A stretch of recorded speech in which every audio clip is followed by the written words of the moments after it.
शुक्लांबरधरं विष्णुं शशिवर्णं चतुर्भुजं प्रसन्नवदनं ध्यायेत् सर्वविघ्नोपशान्तये। सर्वमङ्गलमाङ्गल्ये शिवे सर्वार्थसाधिके शरण्ये त्र्यम्बके देवी नारायणि नमोस्तुते। శ్రీమాత్రే నమః.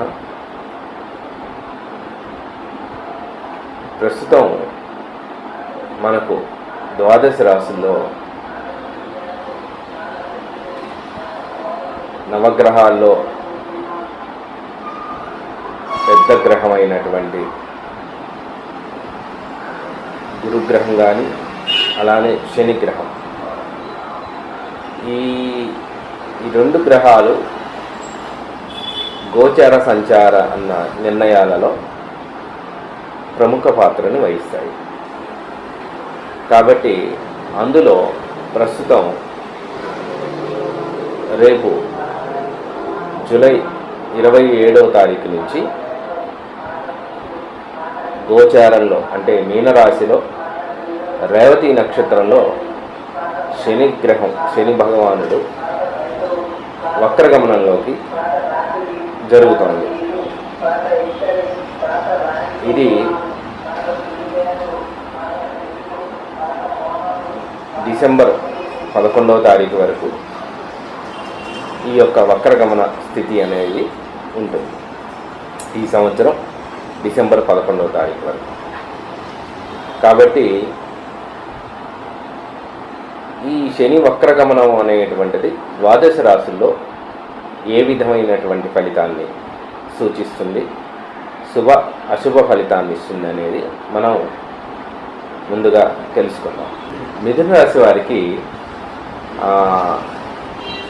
దశమ స్థానంలో అంటే మీనరాశి మిథున రాశికి దశమ స్థానంలో ఉంటాడు. అదే లగ్నాధిపతి నక్షత్రంలో ఉండటం వల్ల ఎక్కువ శాతం ఆయన ఆరోగ్య విషయంలో కాస్త జాగ్రత్తగా ఉండేటువంటి అవకాశం ఉండాలి. వక్రగమనంలో ఉన్నప్పుడు ఏమవుతుందంటే అష్టమాధిపతి దృష్టి కూడా ఉంటుంది.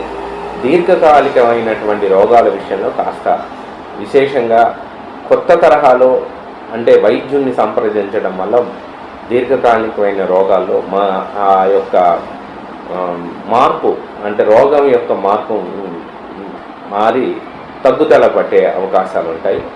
వైద్యుడు మారటం వల్ల కొత్త వైద్యుడు మార్పు చెందటం వల్ల కొత్త